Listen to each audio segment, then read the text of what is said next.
Hello दोस्तों, आज के इस वीडियो में हम बात करेंगे कि क्लास 9th के जीव विज्ञान चैप्टर 2 का अति लघु उत्तरीय प्रश्न के बारे में बात करेंगे, जो कि बहुत ही महत्वपूर्ण है।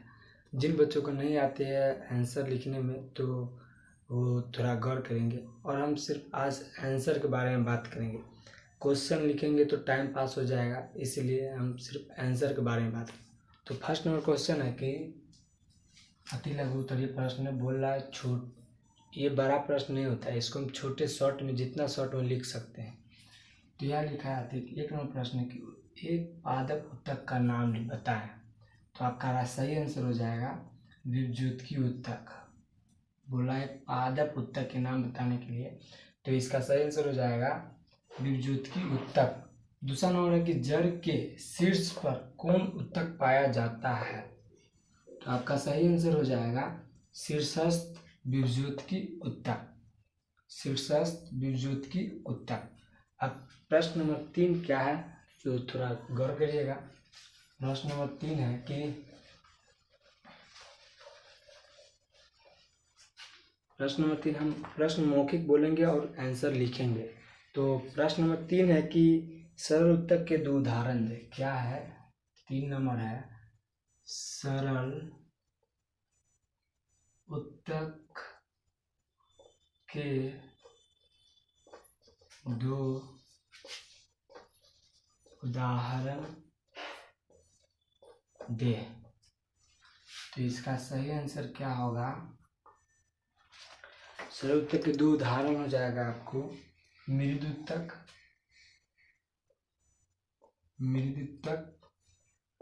या उसको हम कहते हैं पेरेन्काइमा।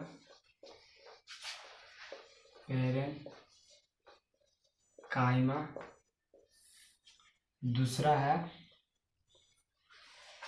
पेरेन्काइमा। दूसरा स्थूल कोण उत्तक। स्थूल कोण उत्तक या इसको हम कहते हैं कोलेनकाइमा।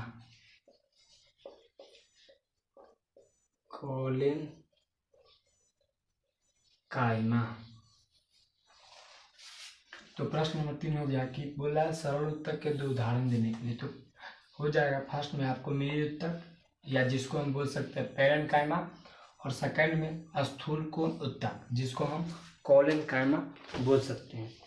अब हम प्रश्न नंबर 4 की बात करेंगे। प्रश्न नंबर 4। तो प्रश्न नंबर 4 क्या है? प्रश्न नंबर 4 बोल रहा है कि किस उत्तक की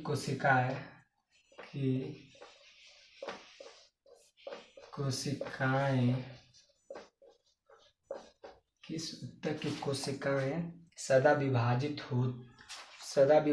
होती रहती है। सदा विभाजित होती रहती है। तो इसका उत्तर क्या होगा?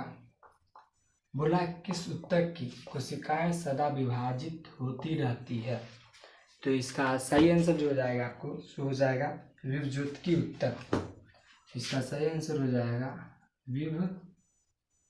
विभज्योतकी उत्तक। अब प्रश्न नंबर 5। तो प्रश्न नंबर 5 बोल रहा है कि प्रश्न नंबर 5 जो है सो बोल रहा है कि विभज्योतकी उत्तक को किस आधार पर विभाजित किया जाता है। प्रश्न नंबर 5 है विभज्योतकी उत्तक को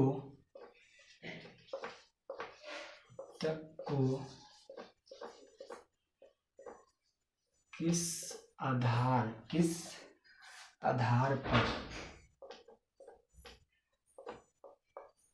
आधार पर विभाजित किया जाता है। विभाजित किया जाता है। तो इसका सही आंसर जो हो जाएगा आपको, इसका 5 का सही आंसर हो जाएगा स्थिति के आधार पर। क्या हो जाएगा आपको, स्थिति के आधार है, आधार पर। अब प्रश्न नंबर 5 क्या कर रहा है, प्रश्न नंबर 6 सॉरी, प्रश्न नंबर 6 क्या कर रहा है देखिएगा।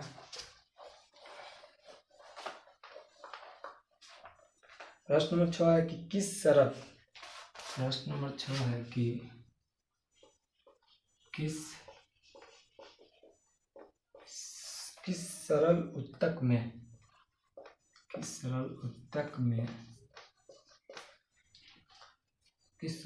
में अंतरकोशिकीय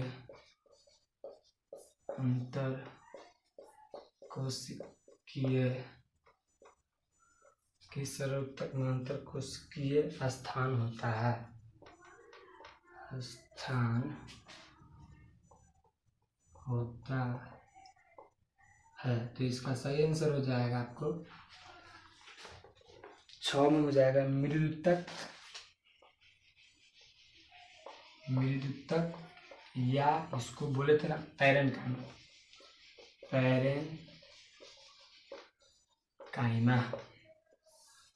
आप लोग बोलिएगा वीडियो अच्छा से दिखा रहा है या फिर नहीं। बोला है कि किस सरल उत्तक में अंतरकोशिकीय स्थान होता है। तो इसका सही आंसर जो हो जाएगा मृदुतक, जिसको हम पैरेनकाइमा कहते हैं, अब प्रश्न नंबर 7, तो प्रश्न नंबर 7 की बात करेंगे। प्रश्न नंबर 7 जो है 7 क्या है, 2 उत्तकों के नाम बताएं। 2 उत्तकों के नाम बताएं जो पौधों को यांत्रिक सहायता देते हैं, जो पौधे को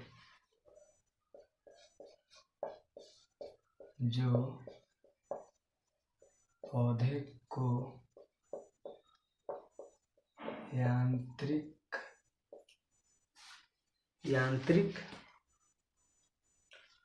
सहायता देते हैं।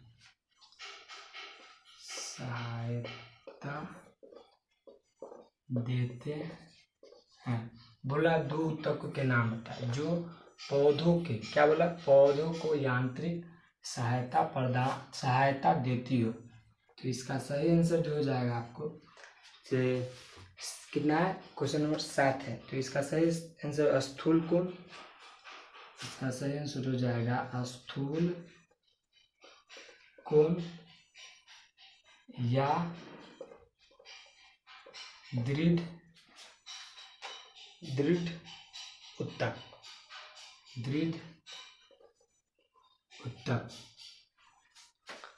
प्रश्न नंबर 7 जो बोल रहा है कि 2 उत्तकों के नाम बताएं, जो पौधों को यांत्रिक सहायता देती हो। तो इसका सही आंसर हो जाएगा स्थूल कोण या दृढ़ उत्तक। अब प्रश्न नंबर 8 क्या देखिए, प्रश्न नंबर 8 जो है, प्रश्न नंबर 8 है कि वैसे मृदुतक को क्या कहते हैं। प्रश्न नंबर 8, वैसे मृदुतक को क्या कहते हैं,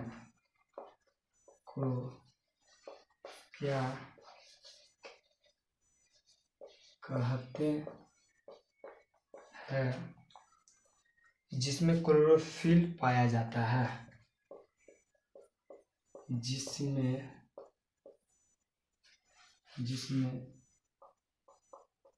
क्लोरोफिल पाया जाता है। तो इसका सही आंसर हो जाएगा आपको, 8 का सही आंसर हो जाएगा हरित लवण।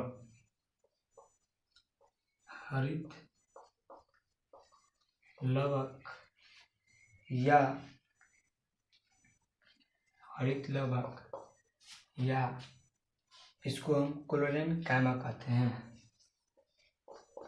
क्लोरीन कायमा, क्लोरीन कायमा। प्रश्न नंबर 8 है कि वैसे मृदु ऊतक को क्या कहते हैं जिसमें क्लोरोफिल पाया जाता है।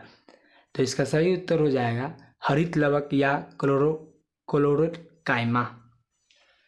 प्रश्न नंबर 9, प्रश्न नंबर 9 क्या कर रहा है सुनिए।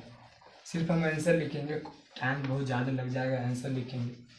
कि प्रश्न नंबर 9 कर रहा है कि वैसे ऊतक की कोशिकाएं में वृद्धि अनियमित ढंग से कोनों पर मोटी होती है। तो प्रश्न नंबर 9, तो 9 का उत्तर, 9 का सही आंसर हो जाएगा आपको स्थूल कोण ऊतक। स्थूल कोण ऊतक।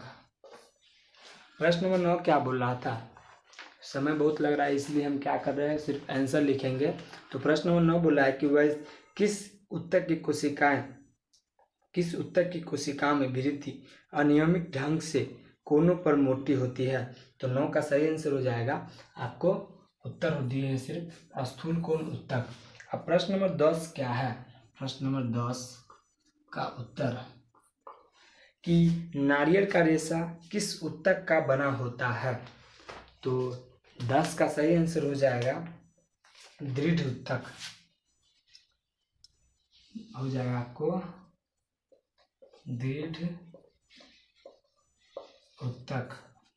10 में बोल रहा है कि 10 में क्वेश्चन बोल रहा है कि 10 में क्वेश्चन है कि नारियल का रेशा किस ऊतक का बना होता है। तो आपको हो जाएगा दृढ़ ऊतक, दृढ़ ऊतक का हो जाएगा। अब आंसर 11 का आंसर क्या हुआ है, 11 नंबर प्रश्न क्या बोल रहा है, 11 नंबर प्रश्न 11 नंबर प्रश्न बोला है कि मृदुतक कोशिकाओं के दो विशेषता लिखें। मृदुतक की हम कोशिका के दो विशेषता लिखेंगे, क्या क्या विशेषता है सो हम लिखेंगे। तो इसका हो जाएगा कोशिका लिखेंगे ये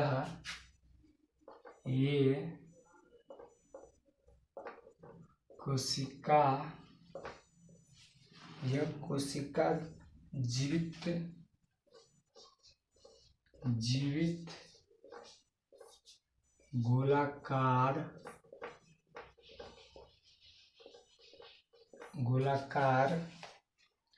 अंडाकार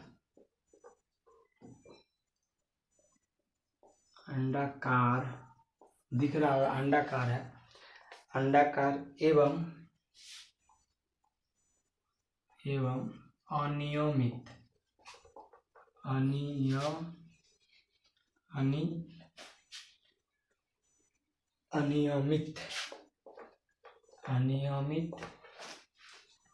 आकार की होती है,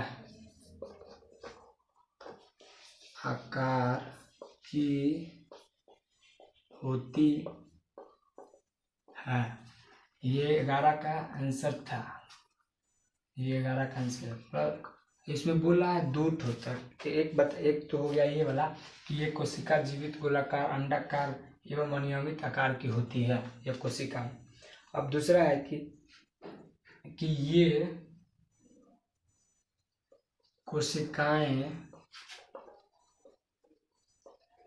कोशिकाएं के हरे भाग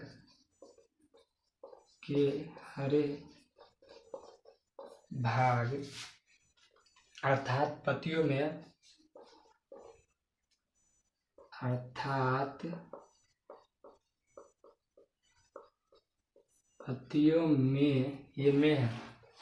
पत्तियों में भोजन का निर्माण करता है, भोजन का निर्माण करता है। तो फर्स्ट नंबर आपको हो गया कि ये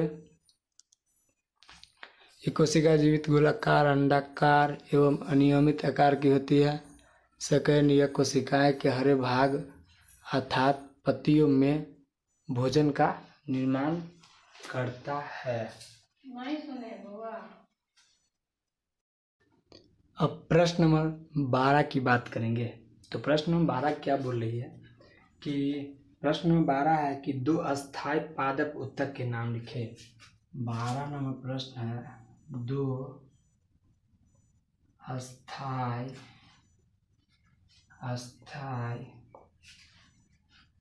पादप उत्तक के नाम बताएं। पादप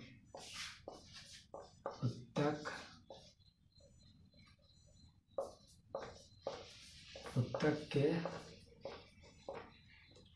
नाम बताएं।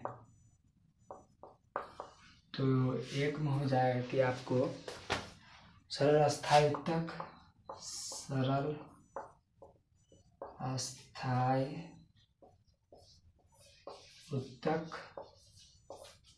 अब दूसरा नंबर जो हो गया सो जटिल अस्थायी उत्तक। जटिल अस्थायी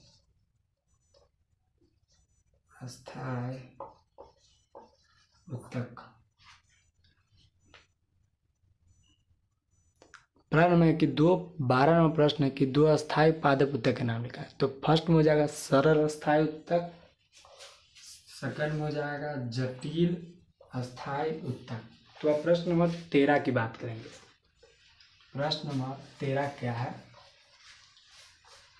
सिर्फ हम आंसर करेंगे, अभी बहुत समय लग जाएगा इसलिए हम सिर्फ आंसर करेंगे। जिसके पास बुक होगा वो अपना क्वेश्चन देख लेंगे। 13 नंबर है कि जाइलम का निर्माण किन तत्वों से होता है। जाइलम का निर्माण किन तत्वों से होता है।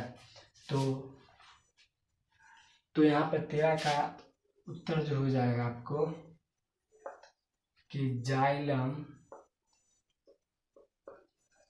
का निर्माण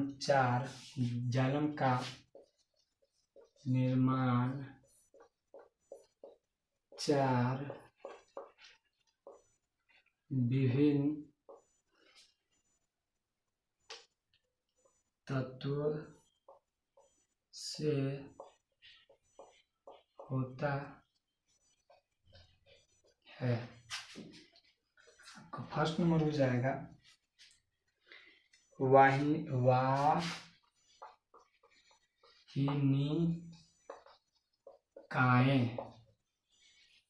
वाहिनिकाएं हैं। अब दूसरा नंबर हो जाएगा वाहिकाएं।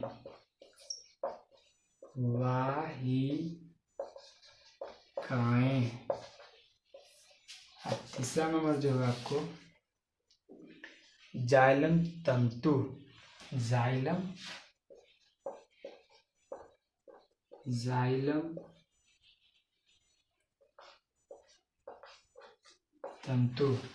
चौथा नंबर है कि जाइलम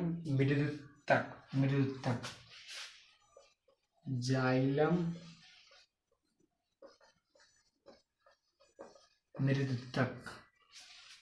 आई होप कि आप लोगों को पूरा दिखा रहा होगा। लाइन नहीं रहने की वजह से फिर भी हम बना रहे हैं। तो बोला है कि इसे 13 नंबर बोल रहा है प्रश्न कि जाइलम का निर्माण किन तत्वों से होता है। तो यहाँ पर इसका सही आंसर हो जाएगा जाइलम का निर्माण 4 विभिन्न तत्वों से होता है। फर्स्ट में हो जाएगा वाहिनिकाएं, दूसरा हो जाएगा वाहिकाएं, ये नी है और ये ही है वाहिकाएं, और तीसरा हो जाएगा जाइलम तंतु, और चौथा हो जाएगा जाइलम मृदुतक। अब प्रश्न नंबर 14 का उत्तर क्या होगा। तो 14 का होगा कि बोल रहा है प्रश्न नंबर 14 बोल रहा है कि जाइलम का मुख्य कार्य क्या है। तो 14 का आंसर हो जाएगा कि ये पौधे को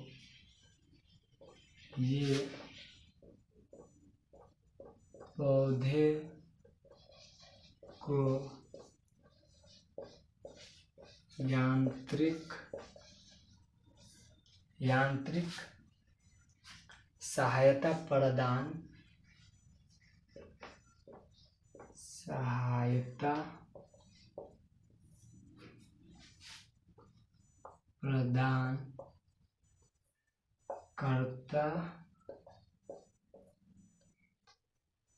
करता है। अब उसके बाद हुआ कि एवं जल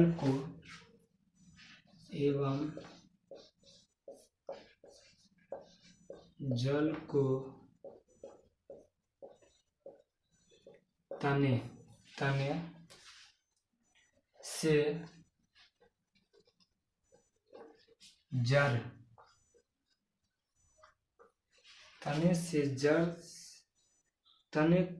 जल को तने से जड़ से पत्ती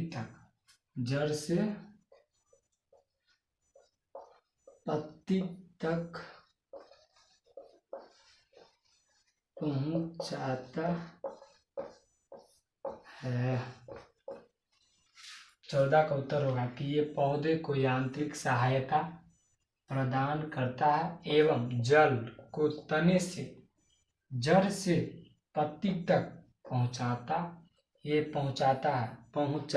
है।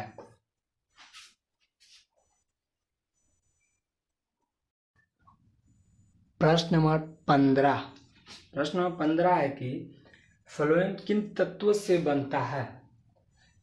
तो यहाँ पर हम लिखेंगे कि फ्लोएम भी 4 तत्वों से बनता है। तो 1 नंबर लिखेंगे, आप लिखना है कि चालनी नालिकाएं।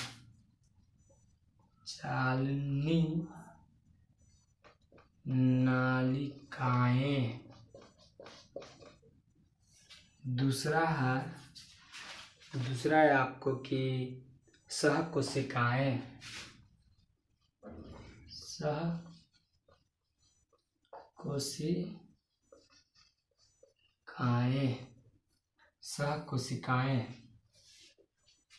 तीसरा नंबर है कि फ्लोएम।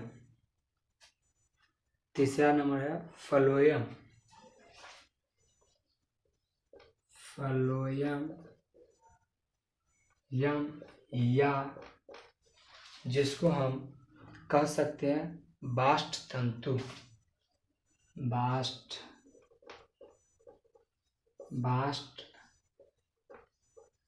ये तंतु है, बास्ट तंतु।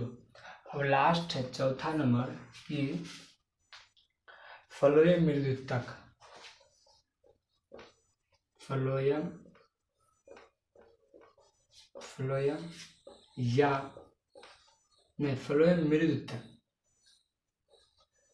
मृदुतक।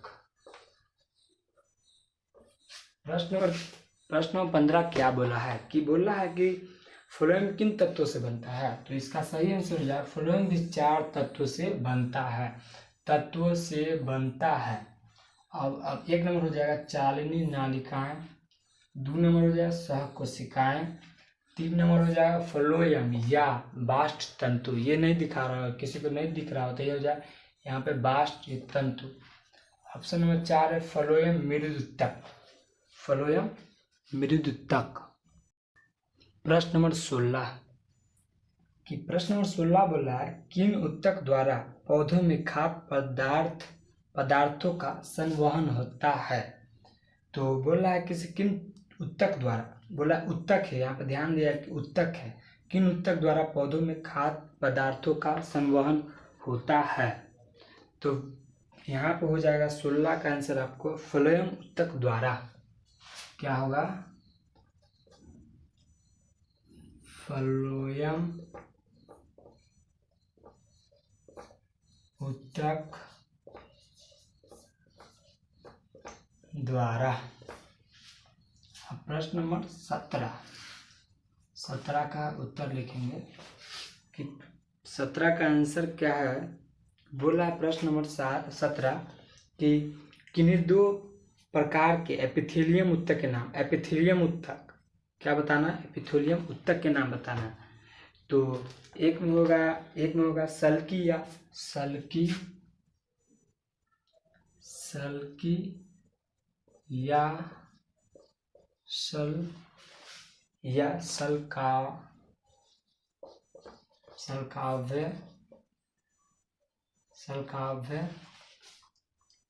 सलकाव्य भय हो जाएगा भ, एपिथेलियम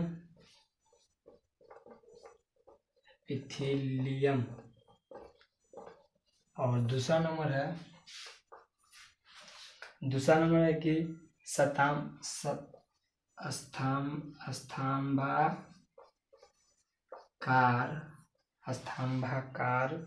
एपिथेलियम।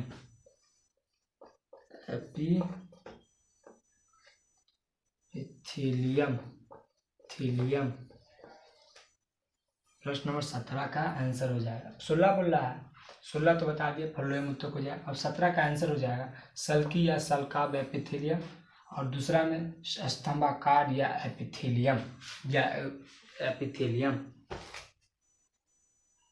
प्रश्न नंबर 18 का उत्तर होगा पहले सवाल पढ़ लेते क्या बोल रहा है। प्रश्न नंबर 18 बोल रहा है कि तत्व की सतह पर किस प्रकार की एपिथेलियम ऊतक पाई जाती है। बोला है कि तत्व की सतह पर किस प्रकार की एपिथेलियम ऊतक पाई जाती है। तो इसमें भी हो जाएगा आपको सल्की या सल्काव्य, इसका हो जाएगा सल्की या सल्काव्य एपिथेलियम।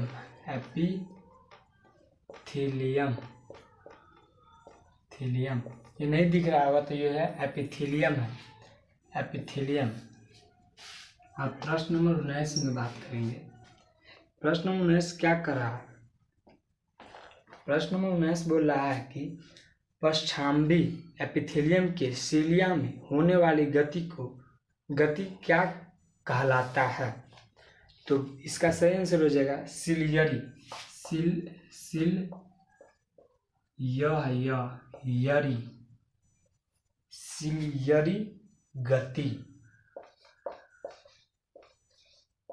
गति। प्रश्न नंबर 19 का आंसर जो हो जाएगा आंसर आपको यह सिलियरी ऊतक गति होगा। प्रश्न नंबर 20 बोल रहा है कि संयोजिक ऊतक के कोई दो उदाहरण देना है। तो यहाँ पे लिखेंगे हम फर्स्ट नंबर लिखेंगे कंकाल ऊतक, दूसरा हम लिखेंगे पहला कंकाल और दूसरा तरल या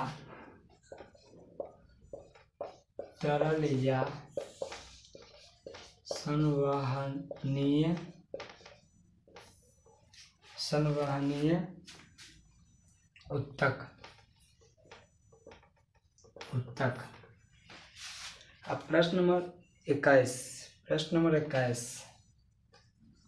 का उत्तर पहले सब क्वेश्चन पढ़ेंगे कि 21 में क्वेश्चन क्या कर रहा है कि संयोजिक ऊतक कितने प्रकार की होती है और उसका नाम बताना है। संयोजिक ऊतक कितने प्रकार के होते हैं। तो यहाँ पे लिखेंगे संयोजिक ऊतक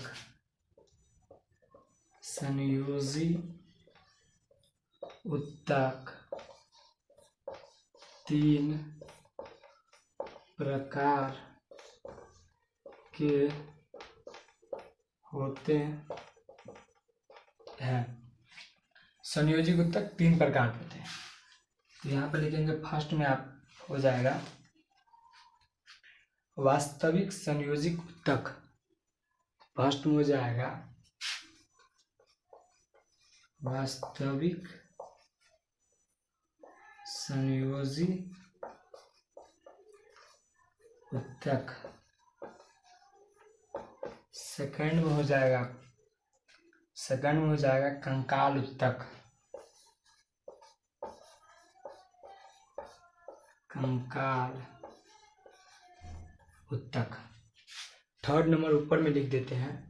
थर्ड नंबर जो हो जाएगा आपको, थर्ड नंबर क्या हो जाएगा आपको, तरल या।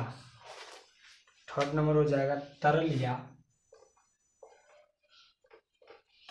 या संवहनीय उत्तक। संवहनीय या उत्तक।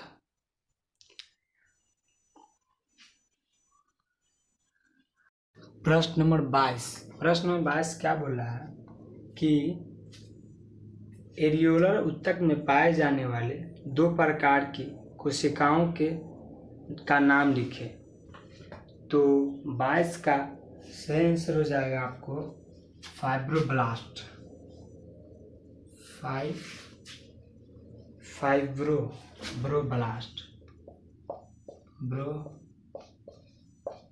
ब्लास्ट एक नंबर।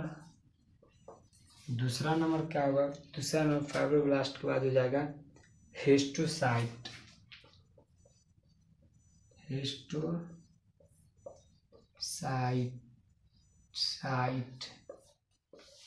अब जिन बच्चों के लिए लिखने में दिक्कत होगा इसलिए हम 4 तो लिखे हैं, टोटल हम 4 लिखेंगे।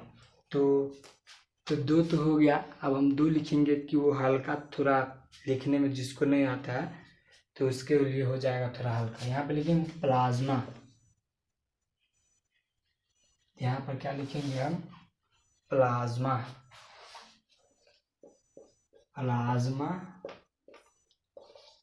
कोशिकाएं।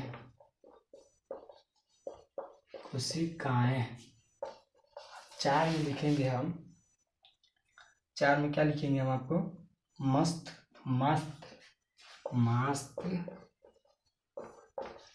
कोशिकाएं।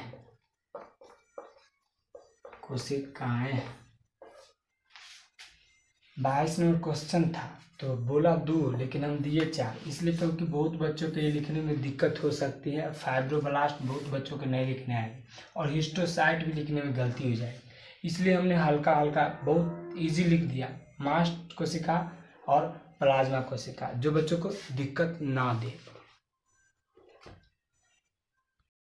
प्रश्न नंबर 23 में क्या बोला, एडिपोज उत्तक में पाए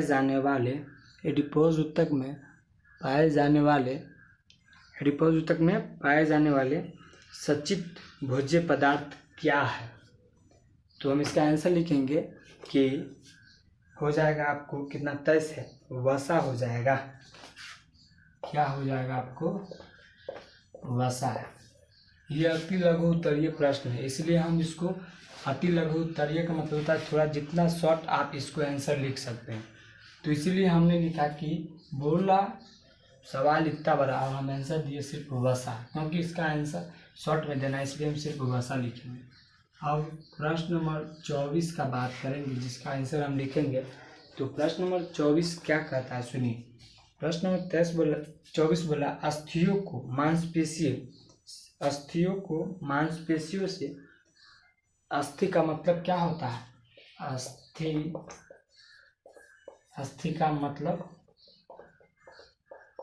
अस्थि का मतलब आपको हो जाएगा कि हड्डी हो जाएगा। तो क्या होगा, अस्थि का मतलब हड्डी हो जाएगा। तो बोल रहा है यहाँ पर कि हड्डी 24 में हो जाएगा, अस्थियों की मांसपेशी यानी हड्डी को मांसपेशियों से जोड़ने वाला उत्तक क्या कहलाता है।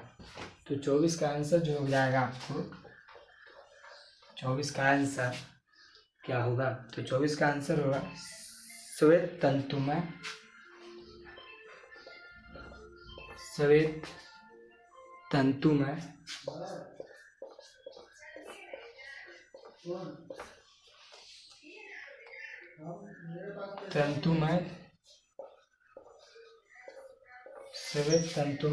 उत्तक।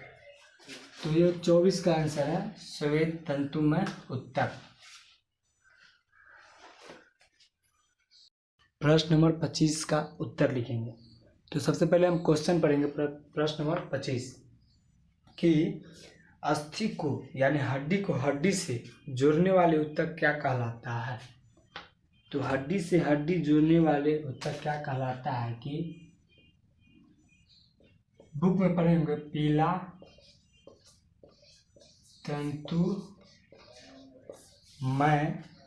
तंतुमय ऊतक जो कि आपको मिल जाएगा ऑब्जेक्टिव क्वेश्चन में। तो इसका शॉर्ट नाम लिख सकते हैं लीगामेंट।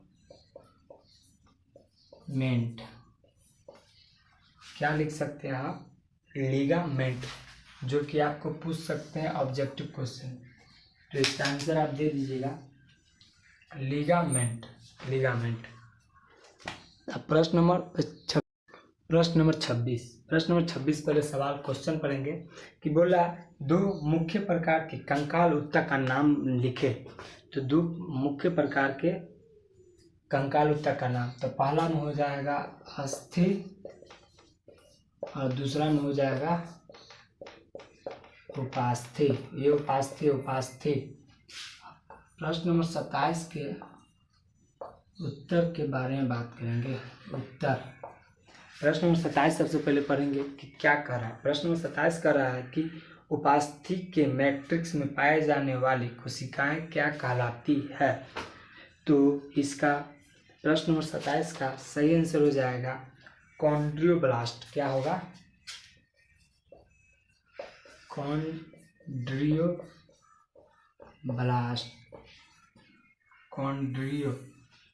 कॉन्ड्रियोब्लास्ट। अच्छा से दिख रहा है या नहीं दिख रहा है? अच्छे से कॉन्ड्रियोब्लास्ट हो जाएगा।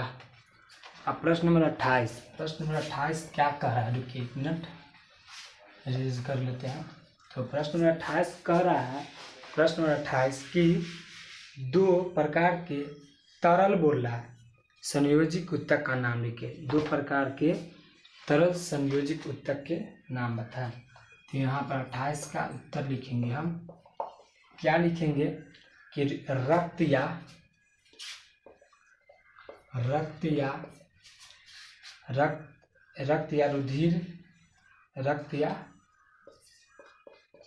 रुधिर। ये रुधिर है, रुधिर।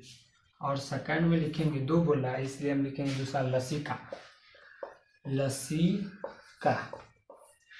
प्रश्न में 28 का आंसर होगा रक्त या रुधिर और दूसरा हो जाएगा लसिका। अब हम प्रश्न नंबर 29 को जरा पढ़िएगा कि क्या होगा। प्रश्न नंबर 29 का उत्तर। प्रश्न नंबर 29 पहले क्वेश्चन पढ़ेंगे। क्या कह रहा है कि रक्त के प्लाज्मा में पाए जाने वाले 3 प्रकार की रुधिर कणिकाएं कौन कौन सी है? 3 प्रकार। तो सबसे पहले लिखेंगे लाल रुधिर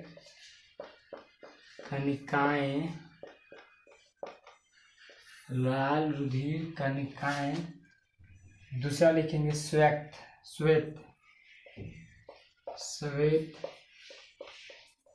रुधिर कणिकाएं। अब तीसरा लिखेंगे, दूसरा था और ये पहला था। अब लिखेंगे प्लेटलेट्स।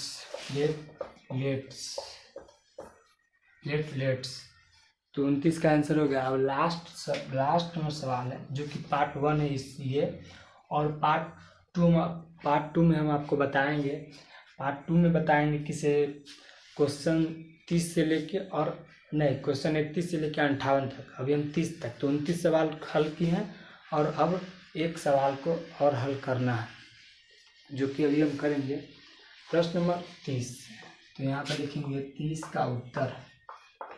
30 नंबर क्वेश्चन बोला है शारीरिक अंगों की गति किस प्रकार के ऊतक के कारण होता है। बोला है शारीरिक अंगों की गति किस प्रकार के ऊतक के कारण होता है। तो इसमें हम लिख सकते हैं पेशी ऊतक के कारण। पेशी ऊतक के कारण यहाँ पे हो जाएगा, इसके आगे हो जाएगा ऐसे उत्तर के कारण। सो दोस्तों वीडियो कैसा लगा, अच्छा लगा तो लाइक करें, कमेंट करें, शेयर करें। और मेरे व्हाट्सअप नंबर होगा, व्हाट्सअप ज्वाइन करने का, किसी कोई भी सब्जेक्ट का क्लास 9th का अगर नोट्स लेना है तो आप हमारे व्हाट्सएप नंबर पे हाई लिख के भेज सकते हैं। 95 46 21 73 61 नंबर हो गया। क्या है यहाँ पे दिख रहा होगा, नहीं दिख रहा हो तो हो जाएगा 95 46 21 73 61। क्लास 9th किसी भी सब्जेक्ट का अगर आपको लेना होगा तो आप इस नंबर पर व्हाट्सएप कर सकते हैं।